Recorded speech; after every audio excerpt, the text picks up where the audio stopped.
Hadi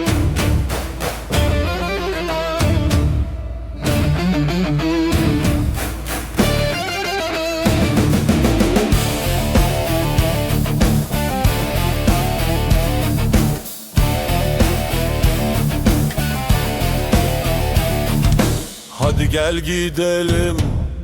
yola düşelim, zikir çekelim, Allah diyelim, gönül verelim, aşka gelelim, kalbin gözüyle gel seyredelim, seyre alemi, keşfe gidelim, keşfi alemi, yüzler sürelim, Nur Muhammed'e haydin varalım, aşkın marşını kalbe vuralım.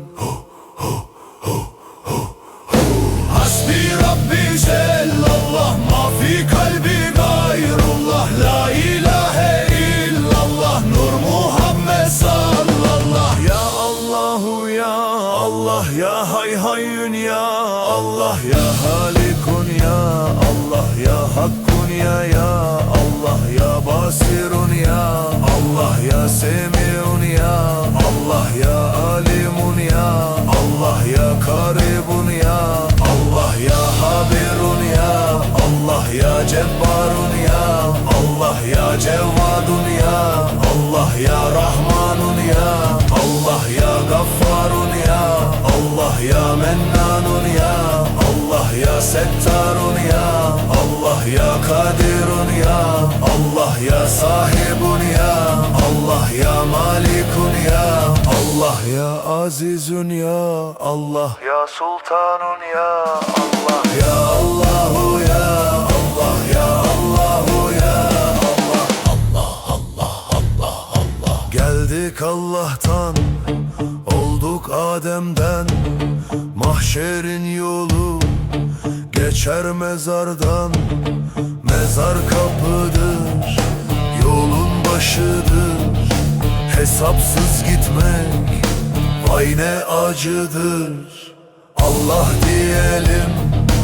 aşka gelelim, kalbin gözüyle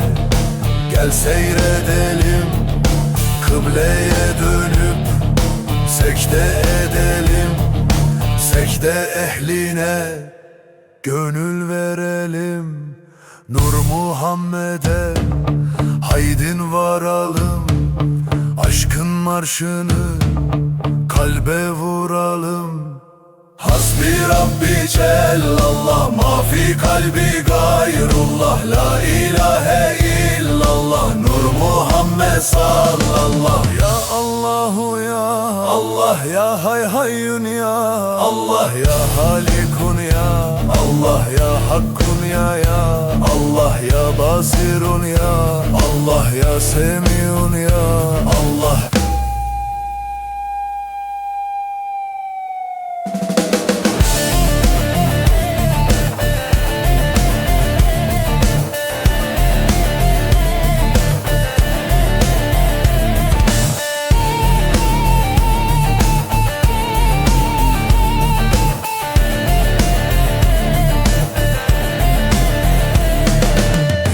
Alimun ya Allah, ya karibun ya Allah, ya habirun ya Allah, ya cebbarun ya Allah, ya cevvadun ya Allah, ya rahmanun ya Allah, ya gaffarun ya Allah, ya mennanun ya Allah, ya settarun ya Allah, ya kadirun ya Allah, ya sahibun ya Allah, ya malikun ya Allah, ya azizun ya Allah, ya sultanun ya Allah, ya Allah.